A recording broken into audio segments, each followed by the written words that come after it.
Fala, galera! Hoje nós vamos estudar classes de palavras. Mas antes de a gente inaugurar essa parte aí dos estudos gramaticais, a gente precisa entender que critérios respaldam o estudo das classes de palavras. Quando se fala em classes de palavras, estamos falando de uma categoria de análise da língua. Nós vamos estudar a língua portuguesa de acordo com a sua classificação, ou seja, de acordo com as suas classes. Daí a terminologia classes gramaticais. Mas que critérios são esses? Que critérios são adotados quando se resolve estudar classes de palavras? A nossa aula de hoje vai tratar sobre isso. Fica ligadinho para você não confundir mais. É o seguinte, quando a gente fala em estudo de classes de palavras, na verdade nós estamos falando de um critério de análise. A língua portuguesa, como já vimos aqui em aulas passadas, é uma língua múltipla, variada, muito rica, muito vasta. E o que acontece? Se fôssemos estudar a língua portuguesa na sua totalidade, na sua completude, sem criar critérios de análise, esse estudo não poderia se consolidar nunca. Porque como estudar um idioma tão vasto, tão amplo, sem criar critérios de estudo, critérios de análise? Entendem? Eu vou estudar a língua portuguesa com base em que critérios? Com base em que categorias de análise? Então, partindo dessa concepção, criou-se as categorias de análise da língua e o estudo de classes de palavras é uma dessas categorias. Significa dizer que nós estamos estudando a língua a partir da classificação que todas as palavras que compõem essa língua adquiriram. E essa classificação, ela é respaldada em quê? E que outros critérios existem também de análise e de estudo da língua? Vocês estão lembrados? Não? Então se liguem. Começando aí, primeiro, pelos critérios de análise da língua. Nós temos 3 critérios básicos, tá? Para a gente analisar a língua portuguesa. Podemos partir de um critério que a gente chama de semântico. Podemos partir de um segundo critério que é chamado de critério morfológico. E podemos partir ainda de um terceiro critério que é chamado de critério sintático. Certo? Então, nós temos aí 3 critérios de análise da língua.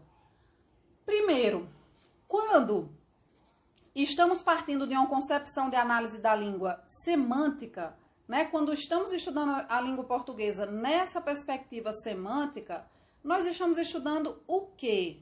Né? Quando uma questão do Enem, por exemplo, ela explora esse termo no seu enunciado, né? Partindo de uma perspectiva semântica, o que eles estão querendo dizer com aquilo? Que o critério de análise naquele momento da língua vai corresponder ao sentido que as palavras adquirem dentro daquele contexto em que aparece. Então, isso significa dizer que o critério semântico de estudo da língua corresponde ao estudo da língua na perspectiva dos sentidos que as palavras adquirem nos contextos em que se manifestam. Em segundo lugar, quando a gente fala de critério morfológico, quando a gente vai fazer uma análise morfológica da língua, o que está sendo levado em consideração?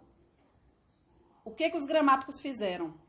Percebendo o amplo leque, né, o imenso, gigantesco leque de palavras que compõem a língua portuguesa, o que os gramáticos observaram?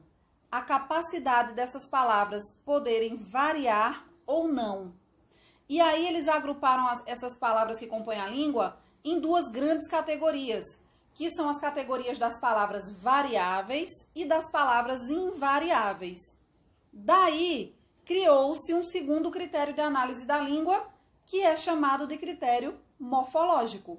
Então, quando eu estou estudando a língua a partir de um critério morfológico, eu estou estudando a língua a partir da capacidade que as palavras têm de variar ou não. Fabiana, que variação seria essa? Variação de gênero, de número, de grau, de tempo, de modo.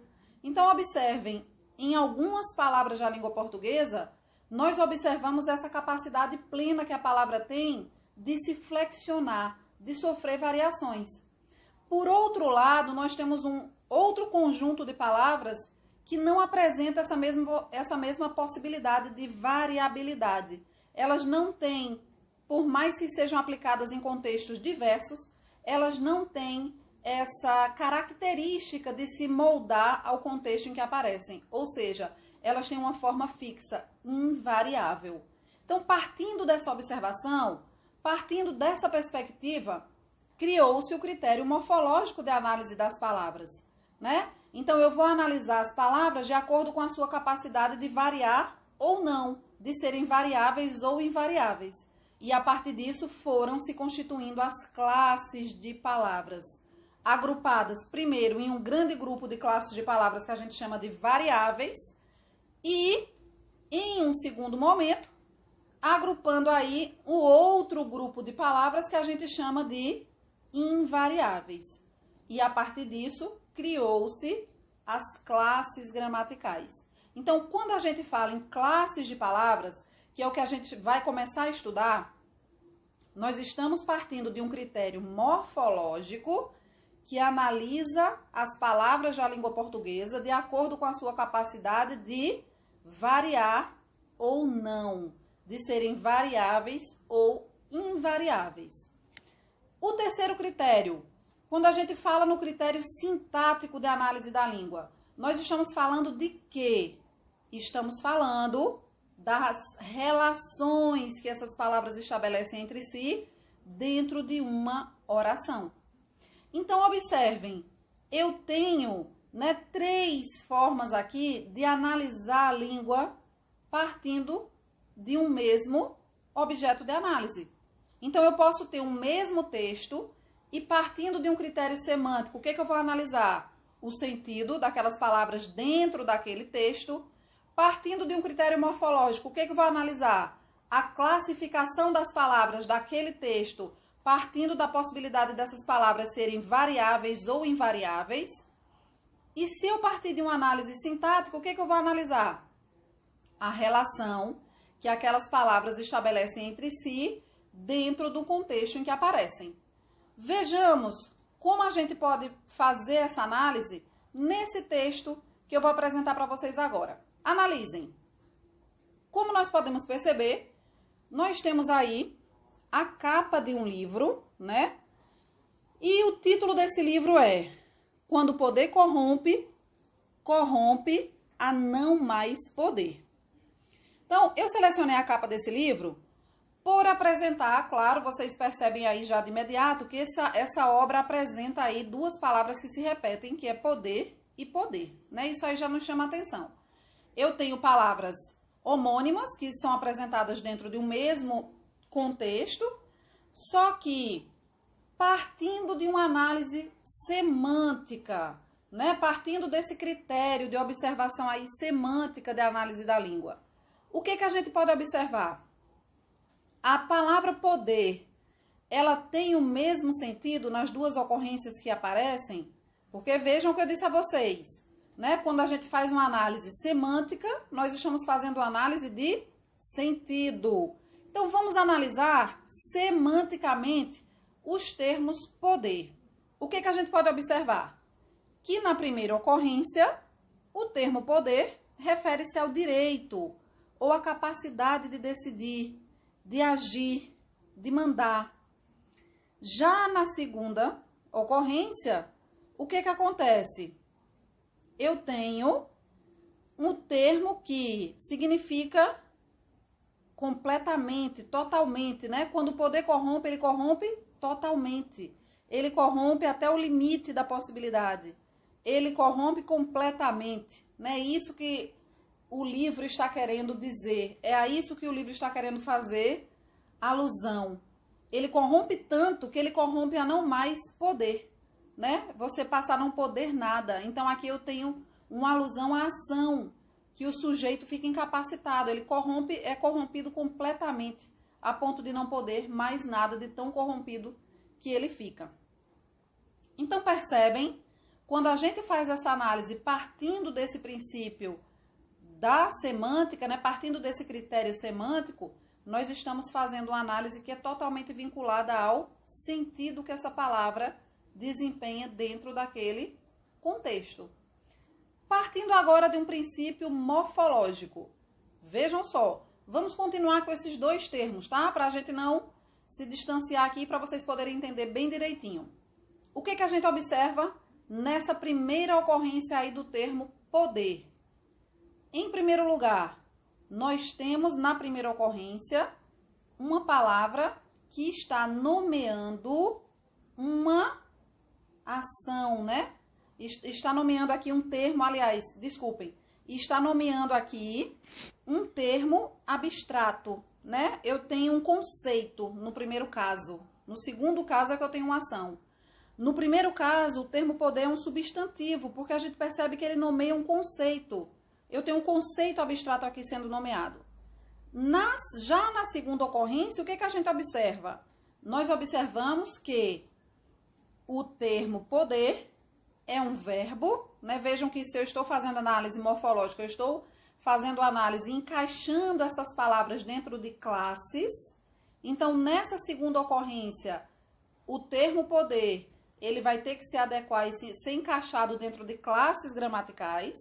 Na segunda ocorrência, ele se encaixa dentro da classe dos verbos, porque ele está indicando uma ação. E o que a gente percebe em relação à variabilidade dessas palavras? A capacidade delas variarem. Nós percebemos aí, olha, por exemplo, que essa segunda ocorrência, ela já apresenta uma possibilidade de flexão que está ligada à classe de palavras que indicam ação. Essa, por exemplo, nós temos a palavra poder, né, nessa segunda ocorrência, apresentada na sua forma de infinitivo, né? Nós temos aí uma flexão de forma, né, uma flexão de modo, do modo verbal que está sendo apresentado nessa palavra, certo? Então, vejam que eu tenho palavras que podem variar, né? Uma indicando um conceito abstrato, outra indicando ação, e elas apresentam essa capacidade de variabilidade. No primeiro caso, se eu tivesse, por exemplo, o artigo que acompanha o substantivo no plural, o substantivo com certeza também se flexionaria. E aí não teríamos mais quando o poder corrompe, sim quando os poderes corrompem, certo? Porque essas palavras, elas têm essa capacidade de se flexionar, de variar. E aí, a partir dessa observação, a gente vai encaixando cada palavrinha dessa dentro de classes, dentro de determinadas categorias, as quais a gente chama de classes gramaticais, certo? Então, fazer uma análise morfológica é encaixar as palavras dentro de classes de palavras variáveis ou invariáveis. Classes estas que a gente vai começar exatamente a estudar aqui nas nossas próximas aulas, certo? Mas aí vocês precisavam entender esse conceito, esse critério de análise. Estamos partindo de que critério, ok? Terceiro, né, vamos analisar agora essa mesma capa dentro de uma perspectiva sintática. O que aconteceria? O que a gente percebe? Olhem só, nesse primeiro caso, o que a gente identifica quando eles colocam? Quando o poder corrompe. Então vejam que poder aí está exercendo a ação. Olha como eu estou estudando a palavra de acordo com a relação que ela estabelece com as outras. Poder aí se relaciona com o verbo corromper, certo? Então, eu tenho uma relação e o poder é que está corrompendo, ou seja, exercendo a ação expressa pelo verbo. Logo, estudando essa palavra dentro dessa perspectiva sintática, eu tenho aqui uma relação entre sujeito e predicado. Né? O termo o poder, na sua primeira ocorrência, exerce a função de sujeito, uma vez que ele está exercendo a ação expressa pelo verbo. Então, vejam que nós estamos estudando aqui uma questão de relação entre as palavras. Já na segunda ocorrência, o que acontece?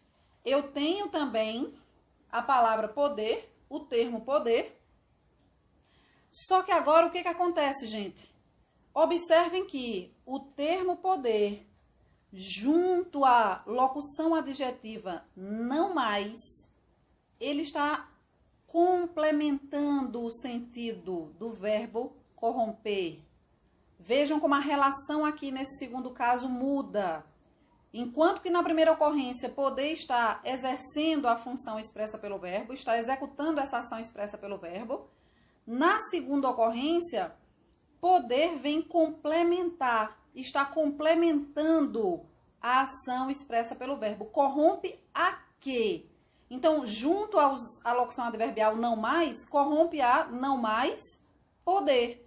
Então, nesse sentido, poder está complementando o sentido expresso pelo verbo, bem diferentemente da primeira ocorrência, né? Então, nós temos aí um estudo agora, nessa nossa terceira perspectiva de análise, um estudo que está se pautando nas relações que essas palavras estabelecem entre si, dentro do contexto em que ocorrem. Então, gente, acredito que agora vocês tenham entendido, né, o que diz respeito a cada critério de análise, e o que mais importa para a gente é exatamente isso agora nesse momento, que você tenha entendido esse conceito, né, de onde vem essa questão de estudar classes de palavras ou função sintática das palavras. Não é nada além do que critérios que se estabeleceram para analisar a língua portuguesa, né? A gente não pode, diante de um idioma tão vasto e tão rico, a gente não pode simplesmente sair estudando tudo sem ter nenhum tipo de critério, sem ter nenhum tipo de organização, de raciocínio. Eu preciso focar em quê? No que eu vou focar aqui?